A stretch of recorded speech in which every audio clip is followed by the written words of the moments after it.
My brother and I have been close since we were kids.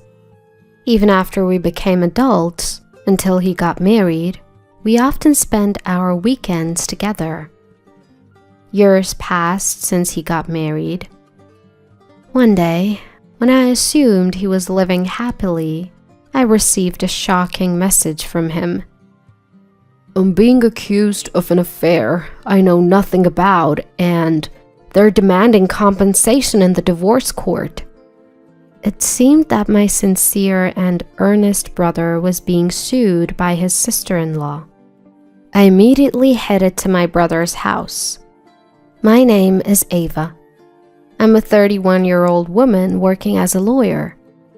After graduating from law school, I became a lawyer and now work at a prominent firm. I always struggled with studies, so it wasn't an easy journey to get where I am today. Still, I became a lawyer and now live a busy but fulfilling life. Of course, every day is a day of learning, and I think it'll always be. But I have a unique hobby: gaming. I'm what you call a gamer, and when I have time, I play online games with my brother, also a gamer. Samuel, my brother, who's 5 years older, supported me during my college admissions and bar exams. We're still very close. I was forming my career as a lawyer while enjoying games with Samuel. But since he got married last year, we played less frequently. One relaxed weekend at home, Samuel called. Hey, do you have a moment? I need some advice. It was unusual for reliable Samuel to ask for guidance. Though surprised, I listened closely. Lately, my wife's been acting strange. She's out often and sometimes doesn't come home at night. I hope I'm just overthinking. Samuel began talking about his wife, Charlotte. He said she often wasn't home when he returned from work, and sometimes didn't come home at all without notice. I only met Charlotte at their wedding, so I don't know her well. But from our few meetings, she seemed friendly. So I was taken aback. It's not inherently wrong to stay out late or go out, but if it happens too often, it's concerning. If there are relationship issues or infidelity, something has to be done.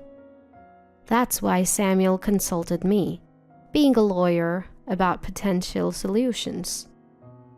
However, from a legal perspective, you can't do anything without evidence. Moreover, involving a lawyer isn't the most peaceful solution, especially without any proof against his wife. Since I didn't have a clear picture of the situation, I decided not to intervene just yet. I totally get why you'd be anxious, I began, but without more details, it's hard to say. There's a chance she might just be out having fun. If you really want to know, our office is partnered with a detective agency. I can introduce you if you like. Right now, there was little I could do. However, if Samuel was truly concerned, I thought it might be best for him to look into it. So I suggested he hires a detective. A detective, huh? Samuel mused. That's an option. I'm swamped with work, so I can't investigate it myself. I'll think it over. Samuel's response was non-committal. Regardless, I sent the detective agency's details to Samuel's computer. Let me know if you decide to hire them. I'll make the necessary arrangements from my end, I reassured. Thanks. Samuel replied with a sigh and ended the call. His demeanor was notably downcast. The situation seemed even graver than I initially thought. Days turned into weeks, and Samuel neither contacted the detective nor reached out to me. Was he too busy, or had things settled down with Charlotte? Eventually, I decided to check in with him. Samuel, how have you been? Any updates on the situation with Charlotte? It seems you haven't engaged the detective." I genuinely hoped Samuel's concerns were unfounded. However, from his tone, it was evident that things weren't great. "It's not resolved," he admitted gloomily. "I considered hiring the detective, but Charlotte manages our finances, my salary, everything. I can't afford the detective's fees." Samuel explained the situation in a somber tone. Despite feeling helpless, Charlotte's behavior hasn't changed, and it seems he's been living with anxiety for several months. "I get it. Hiring a detective can be pretty expensive." Samuel's allowance wouldn't nearly cover the investigation fees. Hearing Samuel's disheartened voice made me feel heavy-hearted as well. "All right, I'll help out. Let me see what I can do from here, so don't be too down, Samuel." I owed him big. I thought of this as an opportunity to repay a favor and told Samuel so. I wanted to alleviate Samuel's worries, even if just a little. I asked Samuel to wait a bit and ended the call for the day. A few weeks later, I stumbled upon some unsettling information about Charlotte. Before I could share it with Samuel, he called, sounding more frantic than ever. "Is everything okay?" "Something's come up," he blurted out. I braced myself for what Samuel would reveal next. "Charlotte is threatening to sue me for alimony based on false allegations of infidelity. She even has a lawyer demanding compensation for our pending divorce, claiming they'll proceed legally if I don't pay." It sounded like Samuel had been ambushed by Charlotte and her lawyer, with unexpected demands. He explained that he had secretly called me during a break from their intense discussion. Hearing this, I was at a loss for words. I knew Samuel wasn't the type to cheat. Samuel himself probably has no idea at all. That's why he's saying it's fabricated. So, Charlotte is claiming compensation in the divorce trial based on a non-existent affair story about Samuel. Samuel is genuinely a good person who is kind to everyone. Having seen many victims of scams and frauds at work, I was always worried about good-hearted Samuel. I often wondered if he might someday be deceived. But I never imagined this deception would come from his own spouse. "So, what's the situation? What's the other side saying? I mean, Samuel isn't having an affair, so this claim seems far-fetched." Given that he had received a call in the middle of our conversation, it was uncertain when Samuel might be taken back. I needed to learn as much as possible about Samuel's situation in this brief time, so I quickly pressed Samuel for details. He shared that someone had snapped a photo of him during a business meeting with a female colleague, and now they were using it as proof of an affair. In the photo, both of them were dressed professionally, and the location wasn't suggestive in any way. It was clear they were forcibly trying to frame it as evidence of infidelity. There were a few things that struck me as odd at this point, specifically the approach of the opposing lawyer. A lawyer is a professional after all. They wouldn't do anything to harm their client's interests. If it's a case of infidelity, they'll do their utmost to reduce the compensation amount in a divorce trial if their client is the one having the affair. If their client is the victim, the lawyer's job is to claim the maximum compensation. But demanding compensation based on such flimsy evidence was highly suspicious. If they truly studied law, then they're a truly terrible lawyer. If such unreasonable demands were met, anyone could make wild compensation claims.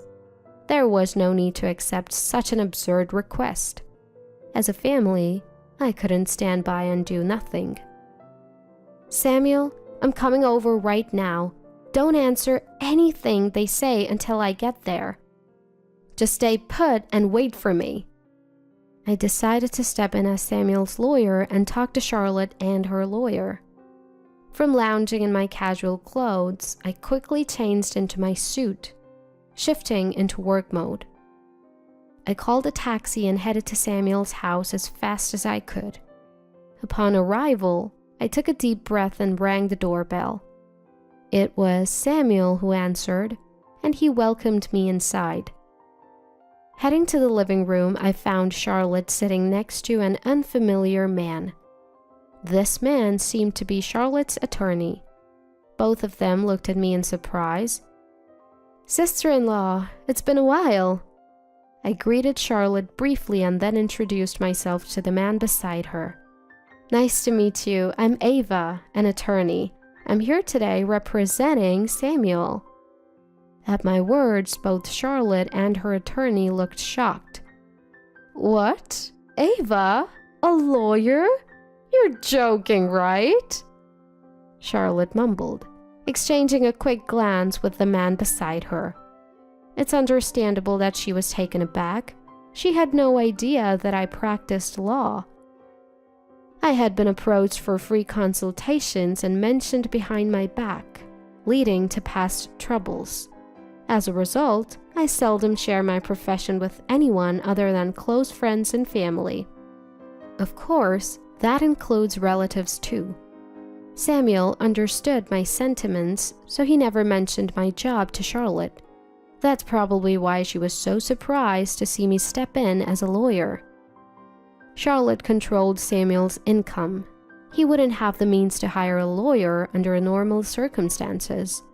Perhaps she thought Samuel would be defenseless and took this opportunity to make her claims. Silently seated were Charlotte and her attorney. As I was pondering the next move, Charlotte's supposed lawyer spoke up. "I don't care if you're a lawyer or not. Your brother cheated. He should obviously pay compensation, right?"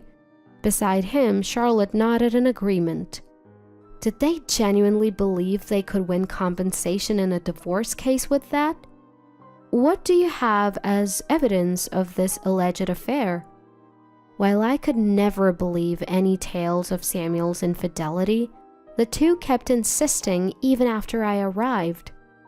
Wondering if they had any additional evidence beyond what Samuel shared with me, I pressed the opposing lawyer. "He was having dinner with another woman. That's solid proof. Let's say we'll let it slide for $50,000. You wouldn't want this getting out to family or his workplace, would you?" The man's words could be construed as a threat.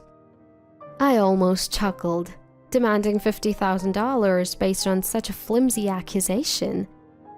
Doesn't he realize how ridiculous he sounds?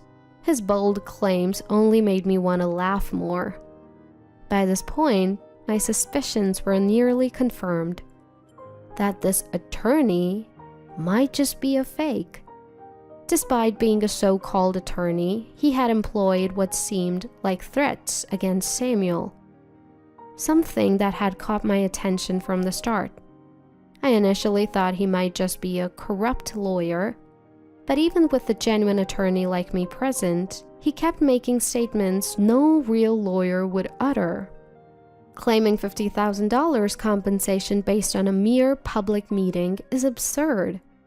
Just being in a suit in broad daylight in a public place doesn't prove infidelity.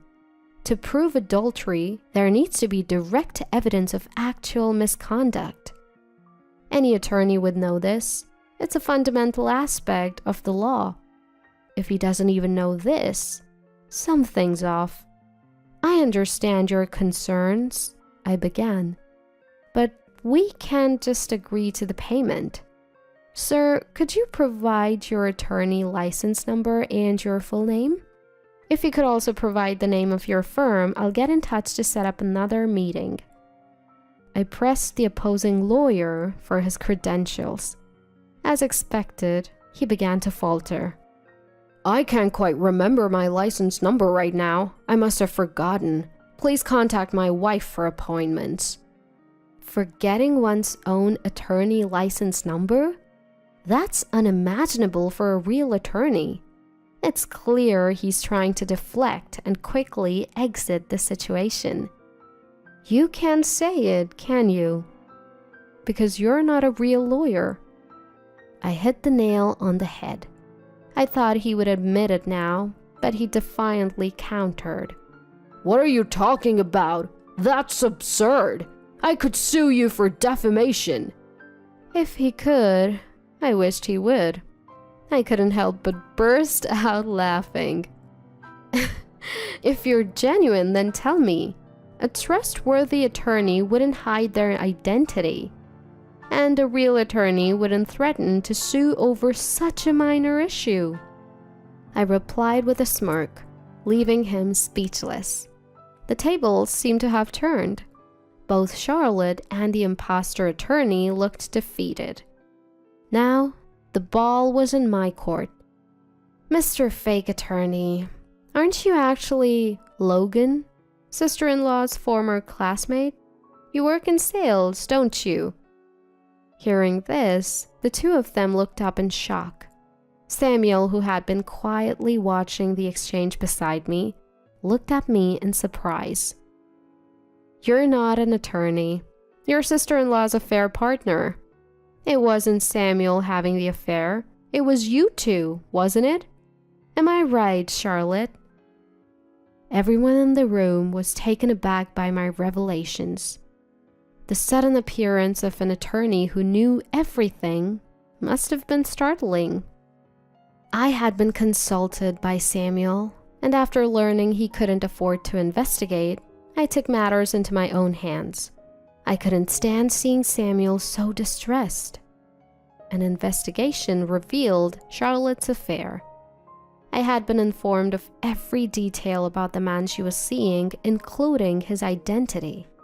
When I arrived at the house and saw Charlotte with the man next door, I was equally taken aback. Turns out, the man who claimed to be Charlotte's lawyer was actually her affair partner. I had done my homework. I let them know I had plenty of evidence of Charlotte's affair and reminded them that Charlotte and her partner would be the ones paying compensation. So, are you still planning to claim compensation from Samuel? Upon hearing my question, both Charlotte and Logan silently shook their heads.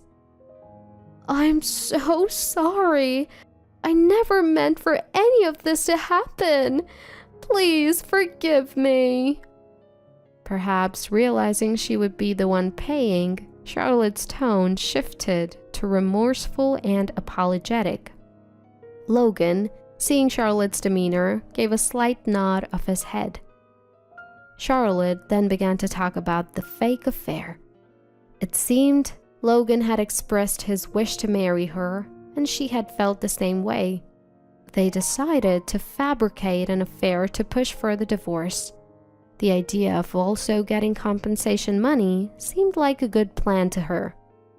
It baffles me how someone could think, let alone execute, such a plan. Then Samuel, who had been silent till now, spoke up. You betray someone and try to frame them with a crime. You think just saying sorry will settle it? I've always trusted you as my wife, so be prepared for the consequences of what you have trampled upon. Samuel spoke calmly, but with palpable anger towards Charlotte. He was right. A mere apology can't make up for such deceit. You might not be aware, but claiming to be a lawyer without a license is a serious crime. You could face jail time or a hefty fine. And Logan, you're implicated too. There's no escaping this. Upon hearing this, both of their faces turned pale. It seemed they hadn't anticipated the gravity of the situation. Charlotte, in a frantic tone, said, I'm so sorry. Please forgive me. I didn't know. I truly apologize. Logan quickly stood up from his chair and also began to deeply apologize. I'm truly sorry. We didn't think it through. Please forgive us. their fervent apologies were a stark contrast to their earlier demands. It was a foolish display. "I don't care what happens to you two. I'm reporting this," Samuel declared. It's often said that the kindest people have the fiercest anger. Samuel, without a second glance at the desperately apologizing duo, went on to make his report. "Wait, please! Just spare us that!" Ignoring their pleas, Samuel called the authorities. In the end, both were arrested. They eventually faced prison time. In the end, Samuel and his wife divorced, and the compensation from the divorce settlement offset any other financial matters. They agreed to have no future interactions. Charlotte was left without any defense, reduced to just tears. They tried to benefit by deceiving others and falsely accusing them. It was indeed a case of facing the consequences of their own actions. Regretting now is too late, but hopefully they would change for the better. After the divorce, Samuel seemed to have regained his old spirit. Ever since getting married, Samuel and I have been enjoying online gaming, something he had set aside for a while. After the whole divorce debacle with Charlotte, Samuel moved out of the room they shared and started anew in a different place, trying to shift his feelings and begin a fresh chapter. For a while, he seemed to have lost trust in people and kept his distance. But lately, I've noticed he's been slowly venturing out for meals with friends. Once Samuel feels a bit more settled, I'm thinking of introducing him to some of my trustworthy friends. More than anything, after all the hurt he's been through, I want Samuel to find happiness.